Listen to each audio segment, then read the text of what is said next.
삶이 자유롭지 않은 사람들의 특징이 있습니다. 오늘 강의 주제는 머스트에 관한 겁니다. 삶이 자유롭지 않은 사람들은 삶의 머스트가 너무 많습니다. 뭐뭐 해야 돼, 뭐 해야 돼, 뭐 해야 돼, 뭐 해야 돼. 1등 해야 돼, 돈 많이 벌어야 돼, 집 사야 돼, 어디로 이사 가야 돼, 가끔 좋은 데로 가야 돼, 이것도 해야 돼, 저것도 해야 돼. 퇴근하면 빨래도 해야 돼, 청소도 해야 돼, 싱크대엔 깨끗하게 늘 물건 정리가 잘 되어 있어야 돼. 책 정리는 키높이에 맞춰서 잘 정리가 되어 있어야 돼. 뭐가 해야 되는 게 너무 많습니다. 이런 분들은 삶이 자유롭지 못합니다. 그럼 이런 머스트가 많은 사람들의 특징은 어떤 특징이 있을까요? 대개는 완벽주의 성향을 가진 사람들이 이렇습니다. 그럼 완벽주의는 기질적으로 타고나는 사람들도 있지만 이 사회가 완벽주의를 강요했던 그런 케이스도 있습니다. 사람은 크게 자신의 욕망대로 움직이는 사람들이 있고 타인의 욕망대로 움직이는 사람들이 있습니다. 저는 철저하게 저의 욕망대로 움직이는 사람입니다. 그래서 김지연이는 막을 수가 없습니다. 하고 싶은 건 다 해야 되는 사람입니다. 하고 싶으니까 딸깍도 열고 하고 싶으니까 STP도 그냥 장 선생한테 만들어 프로그램 이러고 시작하는 거고 하고 싶으니까 그룹 코칭도 하는 겁니다. 여기에 어떤 사업적인 계산이나 이런 것도 없습니다. 하고 싶어서입니다. 전 순전히 뭐가 하고 싶기 때문에 하는 사람이지 그 이외에 어떤 것도 없습니다. 예를 들면 유명해져야 돼, 회사가 더 커야 돼, 성장시켜야 돼, 이런 거 없습니다. 저에게 있는 유일한 머스트라고 하면 내가 하고 싶은 걸 다 하고 갈 때까지는 살아있어야만 해. 이게 저의 유일한 머스트입니다. 하고 싶은 걸 다 할 때까지. 근데 하고 싶은 걸 다 하고 나면 갈 거야. 이게 저의 소망입니다. 저는 제 자신의 욕망대로 움직이는 사람이기 때문에 삶의 머스트가 없습니다. 뭘 해야만 한다는 것도 없고, 그래서 전 항상 저의 원티에 집중하면서 삽니다. 그래서 삶이 자유롭습니다. 그리고 대체로 행복합니다. 사람들은 제 영상을 보시면서 많은 오해들을 하시는 것 같아요.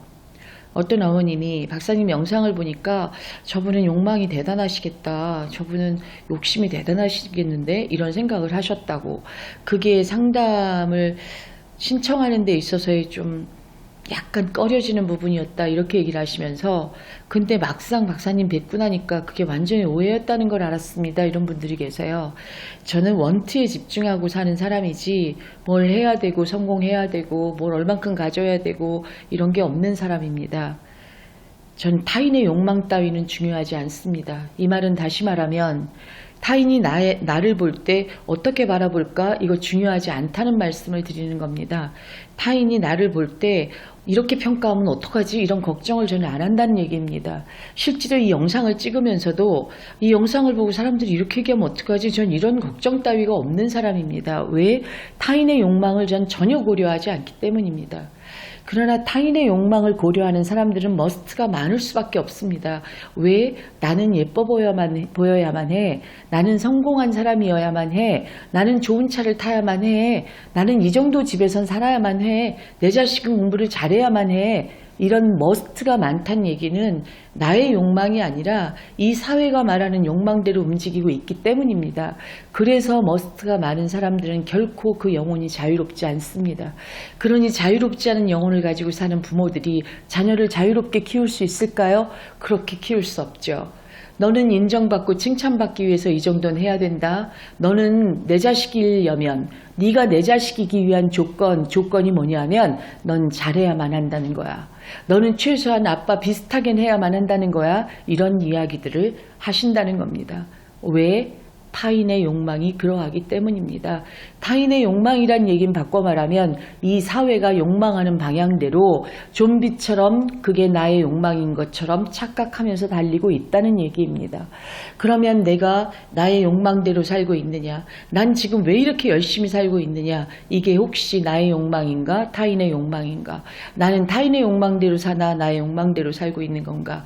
그게 궁금하시다면 내 안에 해야만 한다의 항목을 한번 적어 보십시오. 이걸 적어보라고 했더니 어떤 아버님이 50개의 항목이 나왔다고 얘기하는데 전 정말 기절하는 줄 알았습니다. 아버님 50개의 머스트를 가지고 어떻게 사십니까? 무거워서. 그러게요. 적어보고 나서 알았습니다. 이런 이야기를 하시는 아버님도 있었습니다. 머스트를 한번 적어보십시오. 뭘 해야만 한다가 많은 삶은 나의 삶이 아닙니다. 이 사회가 요구하는 삶입니다. 내 삶에 그런 머스트가 너무나 많이 있다면 나의 완벽주의는 어쩌면 태생적인 것이 아니라 후천적으로 이 사회가 요구하는 대로 나는 인정받고 칭찬받기 위해서 삶의 머스트들을 늘려갔던 사람인지도 모릅니다. 그것부터 알아야 하지 않을까요? 내가 내 욕망대로 움직이는 사람인지 타인의 욕망대로 움직이는 사람인지 그것부터 알아야 나를 찾는 작업을 하지 않을까요? 이건 너무나 불행한 일입니다. 내가 욕망이라고 생각했었던 나의 욕망이라고 생각했었던 모든 것들이 결국은 남 보여주기 위한 타인의 욕망이었다는 걸 깨닫고 나면 그 허무함을 어찌 감당하시려고 이럽니까? 자, 머스트를 적어보시죠. 그리고 생각의 전환을 하시면 됩니다. 나는 이제 타인의 욕망대로 살지 않을 거야. 나의 욕망대로 살 거야. 나의 욕망대로. 그래서 아마 지금의 20대들은 그 좋은 대학을 나와서 삼성에 취직했는데 이게 타인의 욕망이었네. 내 부모의 욕망이었네.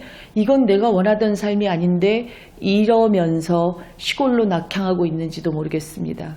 그래서 대학교 2학년 아이들이 전공 선택, 전공 필수 과목을 배우기 시작하면 그때부터 이게 뭐지?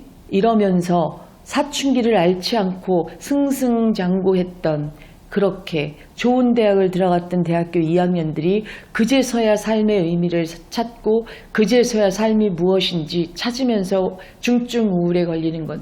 그 이유도 아마 그게 아닐까 싶습니다. 자, 이제 머스트를 적어보시죠. 그리고 이제 결심하시면 됩니다. 내 안의 원트가 무엇인지, 난 도대체 무엇을 원하면서 살고 있는 사람인지, 그러면 행복해지실 수 있습니다. 부연 설명을 하자면 영상에서 보여지는 김지연이는 굉장히 열정적이고 굉장히 잔인하게 일하는 사람이고 나이가 60인데 어떻게 저 사람은 저렇게 일을 하고 있지? 그렇게 보여질 겁니다. 그런데 전 그렇게 잔인하게 일하지 않습니다. 그리고 전 그렇게 여러분이 생각하는 것처럼 고통스럽게 일하고 있지 않습니다. 저는 이 일이 나의 원함이고 전 이 일을 정말 재밌게 하고 있습니다. 그리고 이 일이 너무 좋습니다. 그리고 이 일이 주는 의미가 저에겐 너무 큽니다. 그러니 오해하지 마십시오. 저는 그냥 저의 욕망대로 너무 즐겁게 인생을 행복하게 잘 살아가는 사람입니다. 이런 기쁨과 이런 자유함을 누구나 누릴 수 있다라고 그러면 아마 대한민국은 훨씬 더 살기 좋은 나라가 되어 있지 않을까요? 나의 욕망이 무엇인지 한번 적어보십시오. 거기서부터 시작해 보십시오.